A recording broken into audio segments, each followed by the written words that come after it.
dan sahabat budaya. Acara ini Baca juga dimeloi melalui siaran RRI Digital dan juga Baca diikuti di channel YouTube Perempat Palembang ya. Oke, kita mulai saja perbincangan kita siang hari ini. Mungkin saya ke Pak Rahmat dulu ya. Ya, Mungkin Lisa. bisa berikan informasi kepada pendengar kita mengenai topik kita pola hidup dalam pencegahan stunting. Nah, saya pengen tahu nih ya Pak ya, Bapak selaku dari Satgas Stunting Provinsi Sumsel. Betul. Dan ini merupakan satu permasalahan yang maksudnya lagi digencar-gencarnya ya Pak ya, Betul. ditangani oleh pemerintah baik nasional maupun daerah ya Pak ya.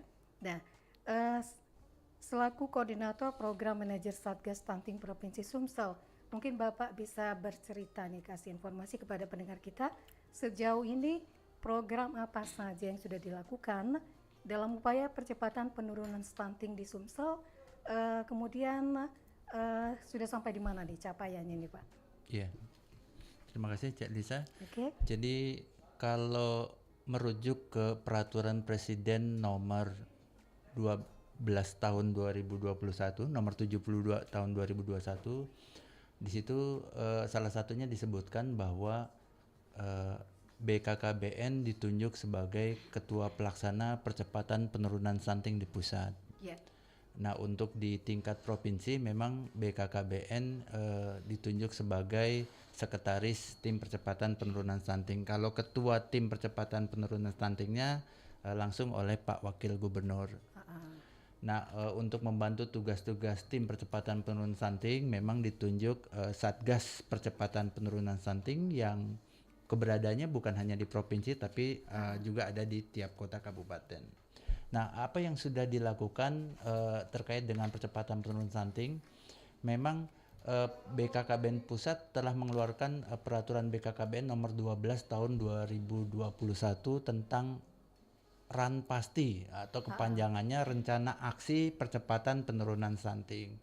Di Rencana Aksi Percepatan Penurunan Stunting di situ disebutkan bahwa penanganan stunting itu harus menggunakan 3 pendekatan. Yang pertama adalah pendekatan dari hulu, jadi mengatasi stunting harus dimulai dari remaja, kemudian berlanjut ke catin atau calon pengantin, kemudian ke ibu hamil, kemudian ke ibu menyusui, dan pada akhirnya penanganan ke baduta, bayi 2 tahun dan balita. Kemudian yang kedua pendekatan intervensi spesifik dan sensitif. Jadi menangani stunting juga harus menangani hal-hal yang berkaitan dengan kesehatan atau hal-hal yang di luar kesehatan. Dan yang ketiga adalah pendekatan holistik, bahwa mengatasi stunting bukan hanya urusan salah satu sektor, bukan hanya urusan kesehatan atau BKKBN, tapi harus menjadi urusan semua pihak. Termasuk secara keseluruhan ya Pak ya? Akademisi, termasuk hari ini juga keterlibatan dari teman-teman di media. Nah, bagaimana capaiannya untuk saat ini? Memang berdasarkan angka survei kesehatan Indonesia di tahun 2023 ini memang hasilnya boleh dibilang kurang menggembirakan, karena di Sumatera Selatan terjadi kenaikan angka stunting dari tahun 2022 lalu sebesar 18,6 angka stuntingnya, dan di akhir tahun kemarin dilakukan survei oleh Kementerian Kesehatan dan naik menjadi 20,3%. Setelah sempat turun ya? Ya, setelah sebelumnya sempat turun dari 24,8 menjadi 18,6. Nah, tapi ada pembandingnya juga, bahwa untuk mengetahui angka stunting itu selain dari survei kesehatan Indonesia atau survei status gizi Indonesia, juga bisa dilihat dari survei penimbangan yang dilakukan oleh teman-teman di Posyandu, oleh teman-teman di Puskesmas, di kesehatan, bahwa sampai dengan laporan Dinas Kesehatan di Februari tahun 2022 ternyata dari hasil penimbangan balita di Posyandu di Sumatera Selatan, dari 509.000 balita yang ditimbang dan diukur, itu tercatat hanya 1,5% balita stunting. Jadi angka ini cukup jauh dengan hasil survei menyatakan 20,3, sementara berdasarkan hasil pencatatan elektronik pencatatan gizi berbasis masyarakat itu hanya tercatat 1,5%. Memang untuk angka 1,5% ini tantangannya adalah bahwa bayi yang hadir ke posyandu diukur itu belum 100%, tercatat hanya 85%. Jadi kesimpulannya memang capaian untuk tahun ini kita masih perlu berjuang keras karena berdasarkan Perpres 72 kita harus mencapai target 14% di akhir tahun 2024. Nah, tentu semua pihak di Provinsi Sumatera Selatan sudah berjuang keras untuk sama-sama melakukan berbagai program inovasi terkait dengan percepatan penurunan stunting, terutama teman-teman dari Dinas Kesehatan sudah banyak melakukan upaya percepatan penurunan stunting. Kalau satu lagi untuk inovasi yang memang sudah diluncurkan BKKBN terkait percepatan penurunan stunting adalah program Bapak Asuh Anak Stunting. Kita tahu menangani stunting butuh anggaran besar, tidak cukup dengan anggaran pemerintah saja, sehingga siapapun yang ingin membantu proses percepatan penurunan stunting ini bisa mengasuh anak-anak stunting sesuai dengan kemampuan mereka. Ya. Sementara itu, Cek Disa. Oke, jadi sementara seperti yang sudah Bapak sampaikan tadi, upaya yang dilakukan oleh pemerintah Provinsi Sumatera Selatan untuk penanganan pencegahan stunting ini ya Pak ya, di tengah kendala yang dihadapi ya Pak.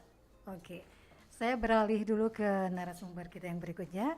Oke, kita ketemu dengan Ibu Sri Hartati dan Ibu Rosita Anwarni.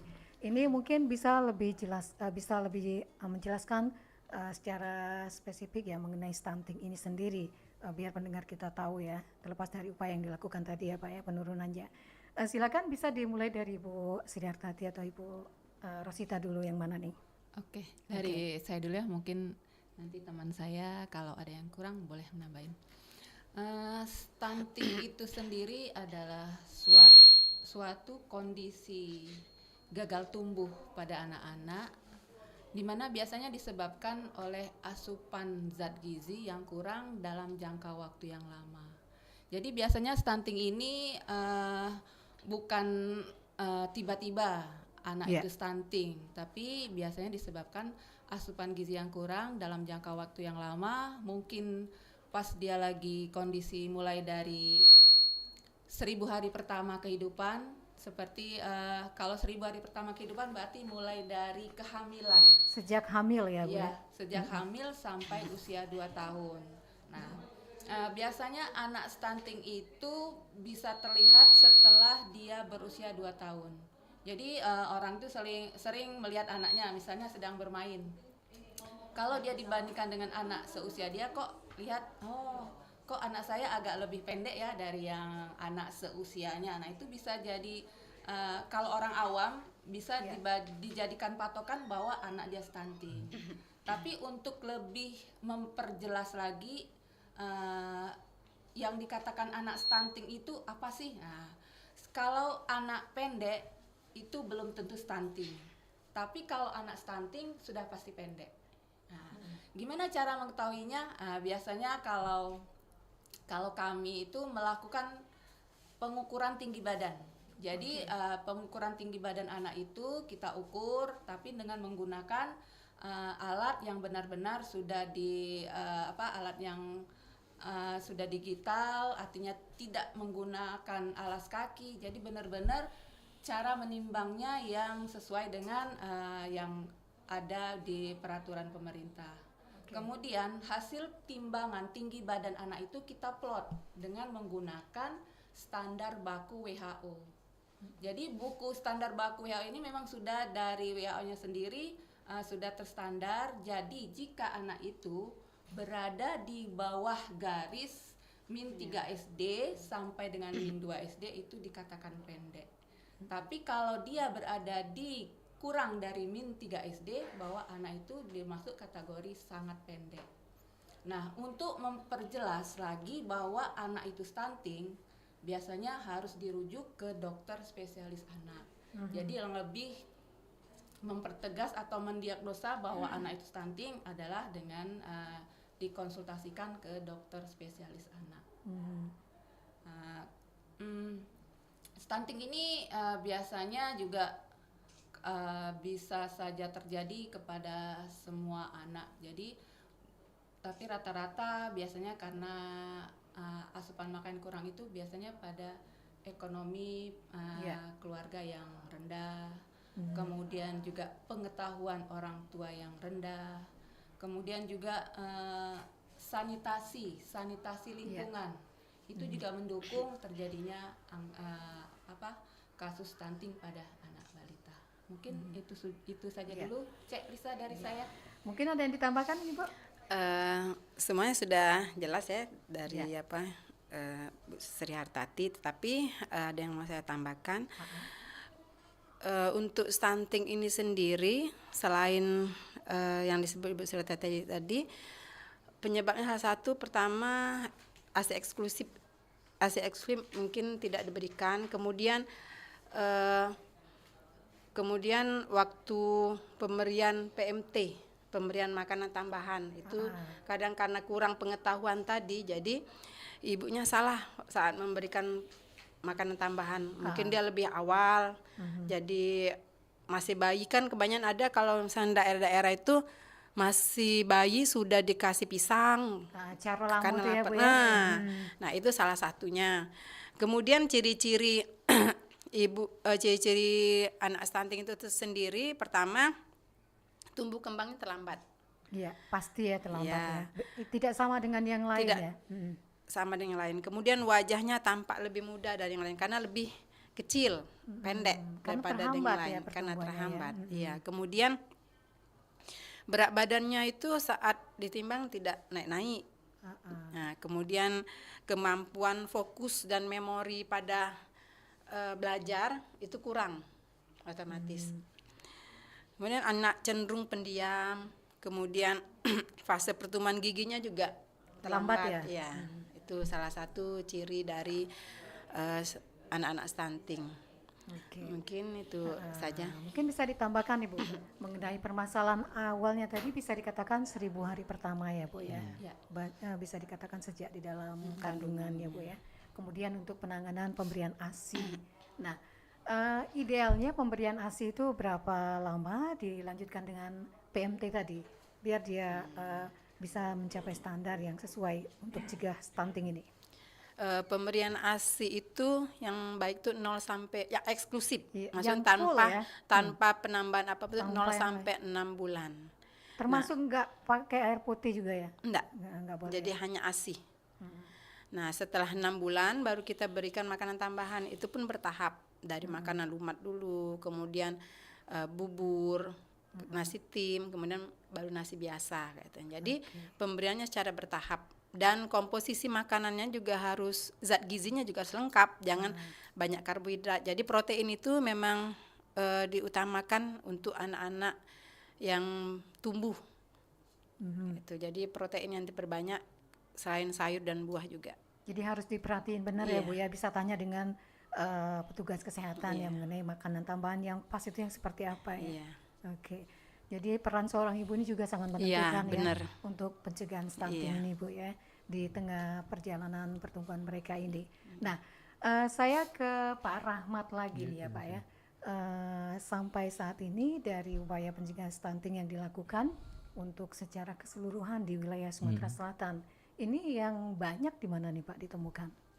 Iya, kalau berdasarkan data terakhir itu saat ini angka stunting tertinggi ada di Kabupaten Musirawas Utara.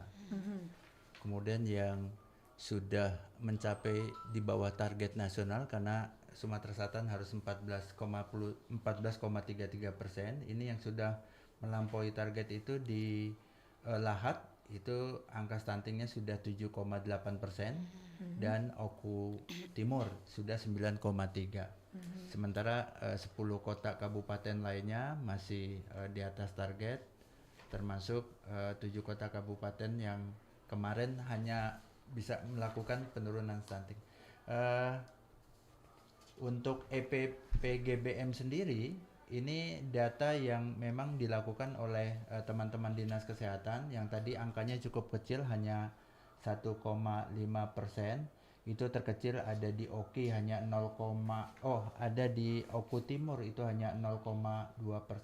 Cuma perbedaan angka hasil survei dengan angka pengukuran di Posyandu, tantangannya adalah kita ingin pengukuran di Posyandu ke depan bisa mengukur seluruh bayi yang ada di wilayah tersebut. Jadi sekarang pengukuran hanya di angka 87%.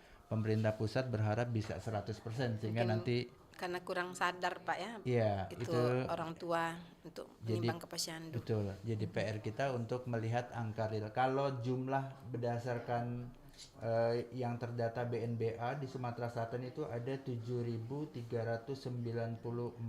anak stunting berdasarkan data Dinas Kesehatan bulan Februari tahun 2024. Ya? Betul. Sesumsel ya. Sumatera Selatan. Oke. Nah, kendalanya tadi di Posyandu tadi apa nih Ibu bisa menambahkan nih di lapangannya? Kenapa itu bisa terjadi? Itu sulit dicapai untuk mencapai 100% penanganannya. Biasanya kesadaran ibunya untuk membawa ke Posyandu itu yang kurang. Biasanya kalau sudah imunisasi, sudah selesai. Jadi dia tidak mau lagi mengantar anak ke Posyandu. Alasan ya karena kegiatan di rumah mungkin atau repot. Jadi memang kesadaran ibu itu memang harus benar-benar ditumbuhkan dengan penyuluhan atau dengan penjelasan untuk tumbuh kembang anak, apa gunanya ke Posyandu kayak itu. Nah, selain bukan berarti setelah melahirkan sudah dikasih imunisasi selesai ya. Padahal masih panjang tuh perjalanannya untuk menjadikan anak kita yang sehat itu ya Bu ya. Jadi lebih ke ibu-ibunya ya Pak ya. Oke. Nah ini juga bisa dikarenakan oleh faktor apa nih Bu? Bisa ditambahkan? Itu tadi faktor biasanya yang menjadi penyebab stunting. Mungkin bisa dekat Ibu. Yang bisa menjadi penyebab stunting itu salah satunya tadi tingkat ekonomi bisa jadi. Pengaruh ekonomi ya. Ya, karena tingkat ekonomi berarti kan daya beli. Daya belinya juga jadi rendah. Jadi apalagi kalau ditambah anak banyak ya Pak ya. Itu juga bisa mempengaruhi. Jadi anaknya sudah banyak. Mungkin dalam satu rumah ada balitanya bisa jadi ada 2 atau 3 orang. Dengan ekonomi yang kurang, otomatis juga daya belinya kurang. Untuk memberikan makanan anaknya juga jadi berkurang. Kemudian juga tadi ke Posyandu itu karena bukannya dianya yang segan atau tidak mau membawa anaknya, tapi karena pengetahuan.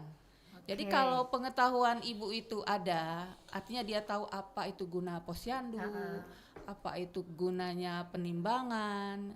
Jadi kalau pengetahuan ibu itu walaupun tingkat ekonomi rendah, tapi kalau pengetahuannya tinggi, itu bisa dia semangat untuk membawa anaknya ke Posyandu. Karena dia tahu ya, perlu itu.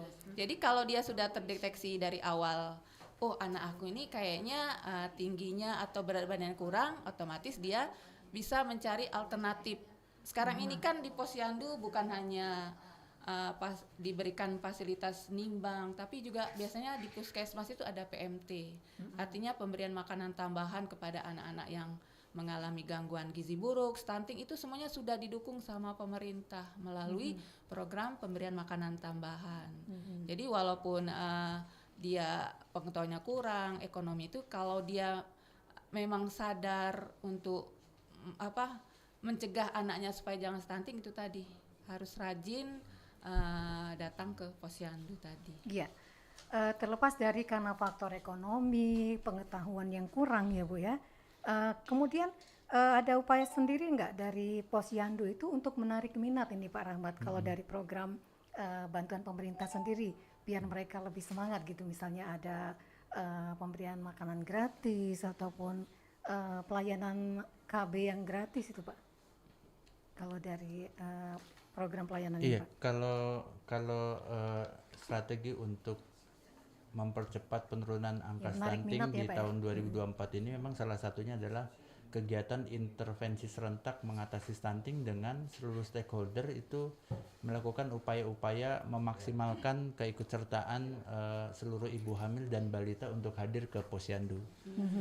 Jadi misalnya kalau di BKKBN itu strategi percepatan penurunan stunting salah satunya adalah penyediaan data keluarga berisiko stunting, kemudian penyediaan tenaga tim pendamping keluarga. Ini ada 18.000 di Sumatera Selatan tenaga pendamping keluarga yang terdiri dari bidan, kader PKK dan kader posyandu. Nah, mereka salah satu tugasnya adalah melakukan pendampingan kepada keluarga berisiko stunting, termasuk juga ikut membantu teman-teman di posyandu untuk memaksimalkan kehadiran mereka yang belum hadir ke posyandu.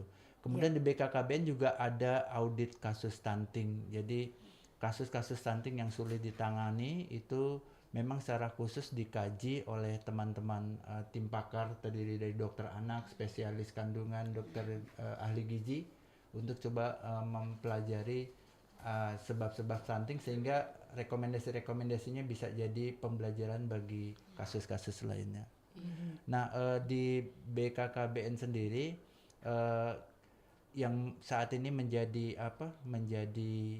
sekretaris tim percepatan penurunan stunting di tingkat provinsi itu secara bersama-sama dengan Pak Wakil Gubernur menjalankan amanat Perpres bahwa penurunan stunting itu harus menjalankan 5 pilar. Yang pertama, penguatan komitmen pemerintah daerah dengan menyiapkan program-program dan anggaran yang pro stunting, juga regulasinya. Kemudian yang kedua, memperkuat pemberdayaan masyarakat karena stunting ada kaitannya dengan pengetahuan, pola asuh, perilaku. Maka menggandeng misalnya Dinas Perlindungan Anak dan Pemberdayaan Perempuan untuk juga ikut serta melakukan penanganan stunting. Kemudian yang ketiga, penguatan intervensi spesifik dan sensitif. Jadi stunting itu bukan hanya soal tadi gizi dan kesehatan, juga ada persoalan sanitasi, persoalan lingkungan, persoalan air bersih, dan itu menjadi urusan mungkin teman-teman dari banyak sektor, terutama PU atau Perkim. Dan yang keempat, penguatan ketahanan pangan. Jadi tadi stunting kadang-kadang juga ada persoalan ekonomi keluarga, sehingga program-program penguatan ketahanan pangan keluarga juga digalakan. Dan terakhir, pilar yang kelima adalah penguatan inovasi, pelaporan dan data. Kita ingin memastikan siapapun yang terindikasi stunting itu harus terdata, kemudian harus dipastikan dia punya peluang untuk mendapatkan intervensi atau alokasi penanganan, minimal dirujuk ke tempat kesehatan, tidak dibiarkan. Kemudian juga memastikan bahwa mereka yang sudah mendapatkan intervensi itu memanfaatkan bantuannya. Misalnya gini, Ibu Cek Lisa, ada program mengatasi stunting dari hulu, memastikan remaja itu sehat, diminta untuk mengonsumsi tablet tambah darah. Tapi kadang-kadang gitu kan jalan nggak Pak ya? Nah, itu perlu kontrol dari keluarga juga. Kemudian juga kalau menangani stunting tadi Cek Lisa bilang dari 1000 HPK sejak ibu hamil, tetapi BKKBN juga berkeyakinan kenapa angka stunting kok naik turun. Sepertinya ngatasi stunting bukan hanya anak stuntingnya saja, tapi mulai dari pencegahan dari dari awalnya, dari remaja. Karena ada aplikasi di BKKBN, Cak Lisa, yang men-screening calon-calon pengantin. Jadi sekarang yang mau jadi pengantin itu ketika mengurus administrasi ke KUA harus salah satunya disyaratkan melakukan screening kesehatan. Penting itu ya Pak ya. Dan datanya tidak sedikit yang ternyata mereka kondisinya sebenarnya tidak siap untuk hamil. Misalnya ternyata mengalami anemia atau ternyata kurang energi kronik berdasarkan hasil pemeriksaan kesehatan. Nah, ini kalau dibiarkan sampai ke hamil, tidak ditunda kehamilan atau tidak diperbaiki kesehatannya, ini awal dari munculnya nanti bayi-bayi yang kemungkinan stunting. Sehingga BKKBN juga fokus bukan hanya ke penanganan tapi pencegahan, pencegahan stunting. Dari remajanya ya Pak. Betul, dari remaja. Kita ciptakan remaja yang sehat dulu ya Pak. Betul. Misalnya dengan pemberian tambahan tablet tambah darah, suplemen tambahan darah itu ya Pak ya, biar remaja kita berkualitas ya. Oke, nanti kita lanjut lagi ya Pak ya, masih banyak hal yang akan disampaikan untuk pendengar kita di dialog kita di siang hari ini mengenai pola hidup dalam pencegahan stunting, sahabat budaya. Dan tetap di sini di Perompat Suara Budaya Sumatera Selatan. Apa yang kau lakukan?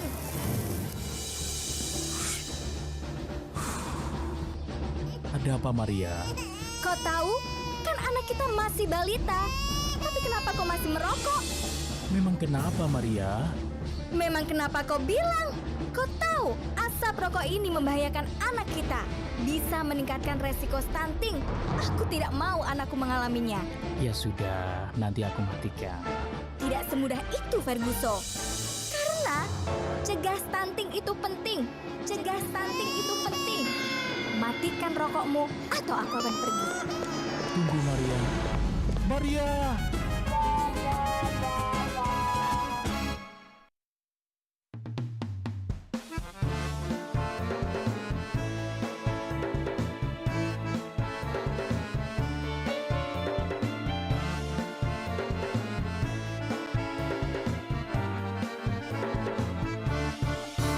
Terbang kumbang main di taman cinta, warna-warni bunga-bungonyo. Sano sini adekku kenang, tak terperi kasih dan sayang. Laju perahu ke tujuh hulu, sekilas ku pandang gadis Palembang. Daku melaju membelah gelombang demi adik kakak nyebrang.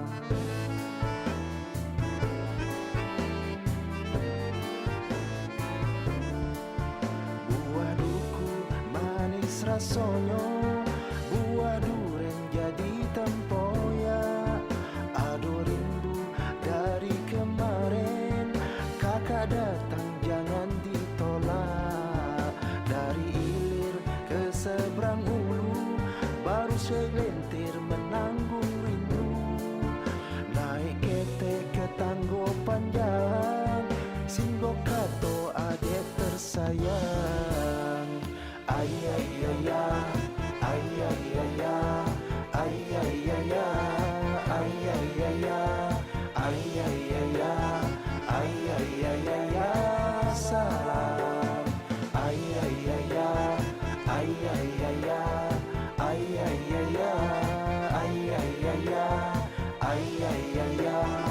ay ay ay salam.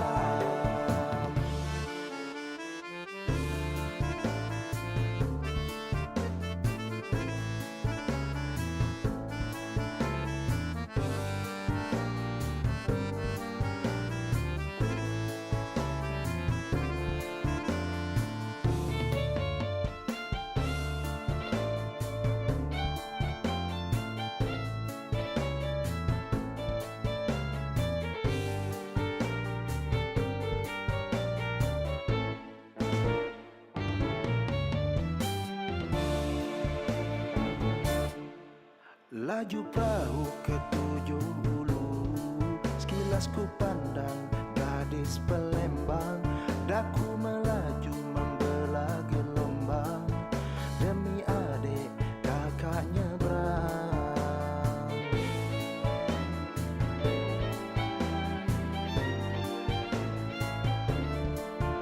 Buah duku manis rasanya, buah duren jadi tempoyak.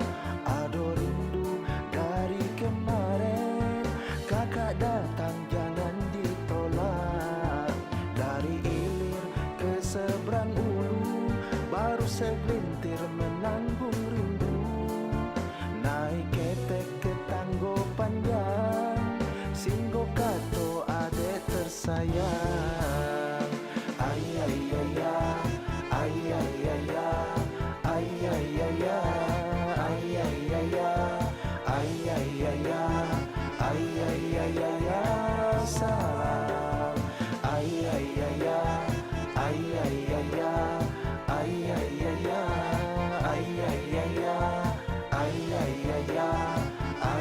ay ay salam. Ay ay ay ay ay ay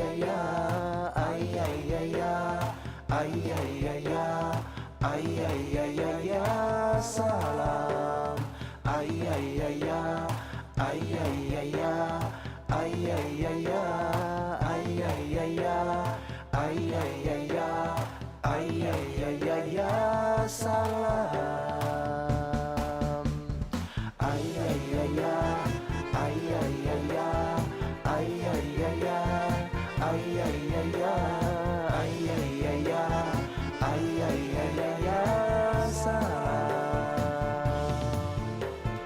ay ay ay ay ay ay ay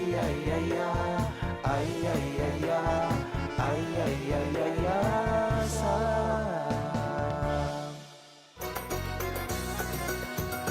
Perompak, Suara Budaya Sumatera Selatan.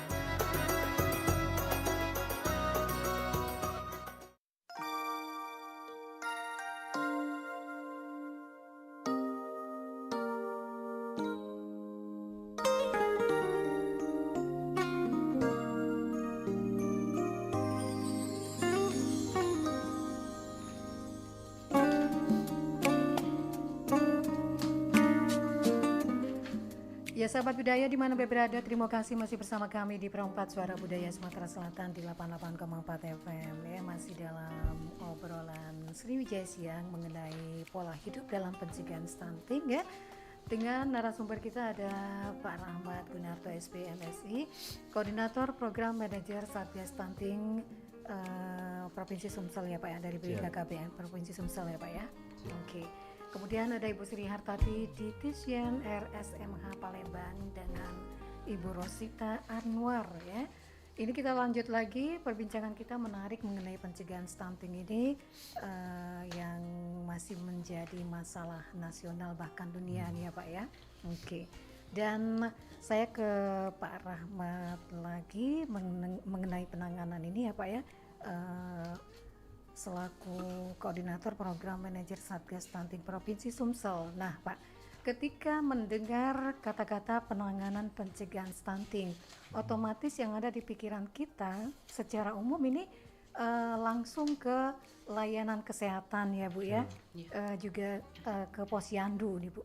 Padahal seperti yang sudah dikatakan oleh Pak Rahmat tadi itu berkaitan dengan seluruh stakeholder yang ada ya Pak ya, perannya. Nah kalau dari BKKBN sendiri upaya pencegahan stunting ini selain dengan dari Dinas Kesehatan ini dengan stakeholder yang lain, upaya apa yang sudah dilakukan secara nyata, misalnya dengan penanganan melalui sanitasi tadi, itu gimana nih Pak? Iya, kalau di BKKBN sendiri tadi salah satu yang dilakukan sesuai dengan peraturan Kepala BKKBN Pusat tentang Rencana Aksi Nasional Percepatan Penurunan Angka Stunting, itu BKKBN melakukan pendataan keluarga berisiko stunting atau KRS. Nah dari keluarga berisiko stunting ini diketahui di Sumatera Selatan itu ada berapa jumlah keluarga yang berisiko stunting. Nah, data ini diambil dari penapisan misalnya mereka yang di keluarganya itu tidak punya jamban layak, kemudian sulit mengakses air bersih, kemudian di dalamnya ada pasangan usia subur atau ibu hamil yang usianya sudah di atas 35 tahun atau justru usianya masih di bawah 20 tahun. Ini oleh BKKBN didata, termasuk juga calon pengantin yang usianya justru masih di bawah 19 tahun. Ini juga beresiko melahirkan anak stunting. Nah, dari hasil pendataan keluarga berisiko stunting di Sumatera Selatan di tahun 2023 itu tercatat di Sumatera Selatan ini ada 146.000 keluarga berisiko stunting. Ada 430.000 keluarga berisiko stunting yang 146.000-nya itu tidak memiliki akses sumber air minum yang layak. Kemudian keluarga yang tidak mempunyai jamban layak itu tercatat 229.000, cukup banyak. Nah, tentu BKKBN selaku sekretaris Tim Percepatan Penurunan Stunting bersama dengan stakeholder lainnya melakukan upaya-upaya untuk mengatasi hal ini, dan dari kegiatan-kegiatan yang sudah dilakukan oleh lintas sektor, terutama misalnya Dinas Perkim ya, dan PU, itu dari tahun 2022 ke 2023 itu sudah tercatat penurunan yang signifikan keluarga yang tidak bisa akses air bersih, berkurang dari angka 174.000 sekarang tinggal 146.000. Kemudian angka yang tidak punya jamban layak dari 249.000 sekarang tinggal 229.000. Data ini membuktikan bahwa memang kerja-kerja dari teman-teman lintas sektor, terutama dari Dinas Perkim, Dinas Sosial dengan bantuan sosialnya, kemudian dari Dinas Kesehatan, ini berdampak terhadap penurunan angka stunting di Sumatera Selatan. Itu secara keseluruhan di Sumatera Selatan ya Pak ya, yang disebutkan tadi ya Pak ya, upaya yang dilakukan itu Pak ya. Nah, saya kembali ke Ibu Srihartati ataupun Ibu Rosita ya, terkait dengan usia yang ideal untuk melahirkan. Tadi seperti disebutkan Pak Rahmat, ada yang terdata di atas 35 tahun ya Pak ya? Iya. Kemudian di bawah 20 tahun ya? Di bawah 20 tahun. Itu idealnya berapa nih usia yang bagus untuk melahirkan? Usia yang ideal untuk melahirkan itu sebenarnya di atas usia 23 ya. 23. Kenapa? Karena itu tadi faktor anemia itu menjadi salah satu bisa menjadi pencetus anak itu stunting ya. Makanya remaja putri sekarang ini sedang digiat-giatkannya. Jadi kalau sudah dari remaja dia sudah menderita anemia atau kekurangan zat besi, itu bisa berdampak setelah dia menikah. Setelah dia menikah, kalau dia tetap terkena anemia zat gizi, kedepannya lagi kalau dia mau melahirkan itu juga terjadi anemia zat gizi, itu benar-benar nanti anak yang dilahirkannya bisa terjadi namanya stunting, kemudian bisa juga dengan banyak permasalahan berat badan lahirnya juga rendah, kemudian anaknya juga bisa mengalami yang namanya cacat bawaan. Jadi memang benar-benar dipersiapkan mulai dari remaja putri, kemudian persiapan menikah sampai melahirkan, itu benar-benar status gizi si wanita itu memang benar perlu dipersiapkan dari sejak dini. Jadi bisa dikatakan batasan sekitar usia 23 sampai 25 itu sudah 25, siap untuk kalau 35 pas enggak ini? 35 mungkin 35 masih bisa ya? Masih bisa. Cuman beresiko. Apalagi udah usia 40 tahun itu sudah beresiko. Jadi beresikonya di siapanya? Beresikonya di ibunya. Jadi ibunya bisa melahirkan bisa pendarahan ataupun apalagi dengan dia ada misalnya ada riwayat darah tinggi, itu sangat beresiko untuk ibunya, untuk ibu dan untuk janinnya sendiri. Nah, untuk menyiapkan remaja yang sehat seperti yang dikatakan oleh Pak Rahmat tadi dengan pemberian tablet tambah darah itu dilakukan di mana itu Bu? Diberikan ke remaja biasanya itu? Kalau program seperti itu? Program itu biasanya kerjasama dengan puskesmas terkait. Biasanya diberikan tablet tambah darah ke semua remaja putri. Jadi mulai remaja putri itu biasanya mulai dari tahap SMP. Jadi benar-benar tapi sekarang ini anak remaja putri itu kalau di depan misalnya lagi ada penyuluhan kita juga membawa tablet tambah darah. Nah, kalau lagi acara penyuluhan itu memang mereka minum semangat ya, semangat rajin. Nah, takutnya setelah kita beri penyuluhan, kita kasih tablet tambah darah, kalau kurang kontrol mulai dari orang tuanya, mulai dari ibunya atau dari petugasnya sendiri, bahwa tablet tambah darah itu nggak diminum lagi. Malas minumnya ya Bu ya. Selain itu juga selain itu juga diberikan edukasi atau penyuluhan. Selain tablet tambah darah, ada juga bahan makanan yang bisa membantu agar remaja putri itu tidak terkena anemia. Iya, peran orang tua ya Bu ya. Iya. Jadi kita juga bisa memberikan penyuluhan untuk remaja putri itu bahan makanan apa saja sih yang tinggi zat protein untuk mencegah anemia, itu juga bisa diberikan penyuluhan. Jadi kalau tingkat pengetahuan remaja putrinya sudah bagus, mungkin setelah dia dewasa mau menikah, mau punya anak, jadi ilmu yang didapat waktu dia kita kasih penyuluhan itu bisa diterapkan sehingga dia bisa siap untuk menikah dan melahirkan. Oke, dan melahirkan generasi yang berkualitas ya Bu ya. Baik, kita sudah ada di sesi terakhir ini Pak Rahmat, Ibu Sri dan Ibu Rosita ya. Dari segala upaya yang dilakukan oleh pemerintah untuk menangani stunting ini ya Pak ya. Mungkin ada tantangannya ini Pak Rahmat yang dialami apa saja, kemudian berhubung sudah waktunya mepet, bisa diakhiri dengan harapannya nih Pak. Oke. Ya, sekarang posisi angka stunting di Sumatera Selatan masih 20,3. Target kita 14,33. Jadi hampir 6% harus berjuang menurunkan. Tentu ini bukan hanya tanggung jawab sebagian pihak, jadi menjadi tanggung jawab bersama, sehingga pendekatan holistik, pendekatan multisektor atau pendekatan semua pihak dalam mengatasi stunting ini harus bisa berjalan dengan baik. Kemudian pentingnya mengatasi stunting dari hulu, dari awal, dari pencegahan. Jadi memastikan remaja atau calon pengantin atau pasangan usia subur itu sehat, sehingga nanti juga ketika hamil juga tidak berisiko melahirkan anak stunting. Termasuk kegiatan intervensi stunting dari sisi sensitif atau yang berkaitan dengan kesehatan dan spesifik yang mungkin di luar kesehatan, itu harus sama-sama ditangani. Dan memang di program percepatan penurunan stunting saat ini menyisakan waktu beberapa bulan.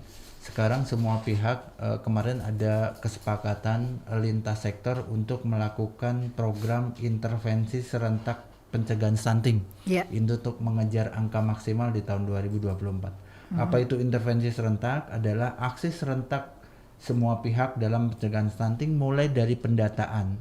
Jadi pendataan dari berbagai macam data itu harus bisa dimaksimalkan.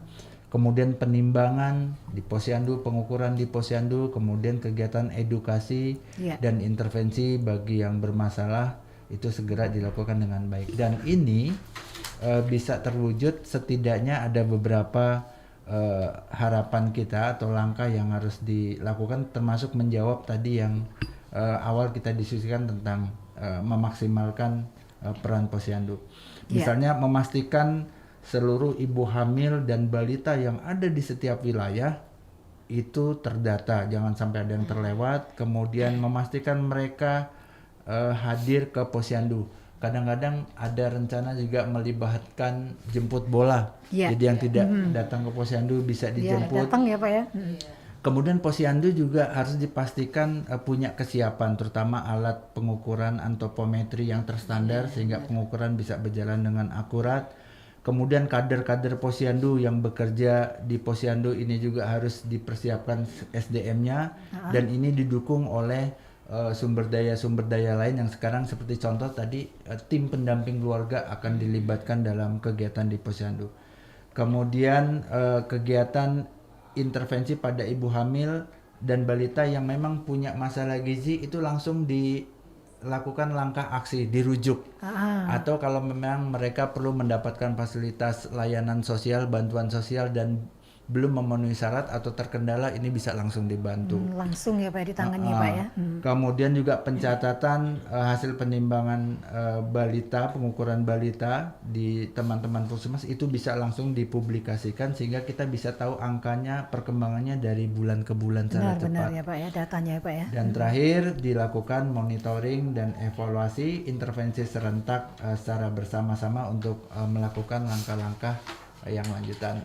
Dan mudah-mudahan kita optimis karena kita pernah menjadi provinsi dengan penurunan angka stunting tertinggi di Indonesia di tahun 2022 kemarin.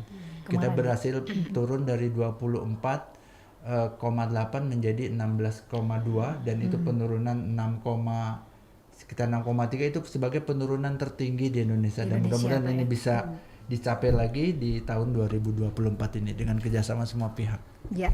Oke, dan Ibu Sri Hartati ataupun Ibu Rosita, silakan mungkin ada yang akan disampaikan sebelum kita pisah. Ya, stunting ini memang sebagai kendala di Indonesia dan di dunia. Jadi untuk hal ini kita harus ada pencegahan sebenarnya. Pertama, memperhatikan asupan. Jadi asupan gizi untuk ibu hamil, ibu menyusui itu harus benar-benar diperhatikan karena dia langsung ke bayinya. Kemudian melakukan pemeriksaan kesehatan. Jadi untuk ibu hamil dia harus rutin memeriksa kesehatan kehamilannya. Kemudian mengambil permasalahan anak yang susah makan. Jadi banyak juga yang anak-anak itu kalau sudah umur 1 tahun itu susah makan. Jadi bagaimana peran orang tua itu membuat makanan itu lebih bervariasi dan mau dikonsumsi oleh anak tersebut. Kemudian memberikan edukasi dan penyuluhan terutama kepada tadi remaja putri, kemudian ibu hamil dan ibu menyusui itu sangat penting karena pengetahuan itu sendiri kalau misalnya anak remaja itu dia tidak mengkonsumsi vitamin E tetapi karena pengetahuannya bagus jadi dia tahu makanan apa yang baik yang dikonsumsi. Sekarang kan banyak junk food, sosis segala macam itu sebenarnya itu tidak bagus untuk dikonsumsi, tapi karena kurangnya pengetahuan jadi mereka walaupun orang tuanya masak dengan zat gizi cukup karena mereka tidak tahu, tidak paham tentang makanan sehat, dia tidak sarapan malah jajan di luar. Itu juga salah satunya. Kemudian melakukan vaksinasi. Jadi vaksinasi untuk bayi itu harus lengkap. Jadi juga itu harus ibunya diedukasi supaya kadang ada juga yang tidak paham dengan vaksinasi, ada yang takut, ada yang kandungannya begini begitu, nanti anak saya demam segala macam. Nah itu juga harus diberikan edukasi untuk itu tantangannya ya Bu ya. Oke. Silakan Ibu melengkapi sebelum kita berpisah. Stunting ini tidak bisa diobati ya Cek ya, tapi bisa dicegah. Gimana? Karena dampak stunting ini kalau dampaknya ada dua, ada jangka panjang, ada jangka pendek. Kalau jangka pendek itu biasanya dianya anak yang stunting itu nanti pas dia sekolah itu biasanya konsentrasinya juga kurang. Artinya pembelajaran dia di sekolah dia bisa jadi menurun. Kemudian juga mudah terinfeksi penyakit. Sedangkan kalau dampak jangka panjangnya anak yang stunting ini biasanya mudah terkena penyakit yang tidak menular. Contohnya Cek ya, dia tuh biasanya kalau anak stunting setelah jangka panjang dia sensitif akan mudah dia, Bu ya?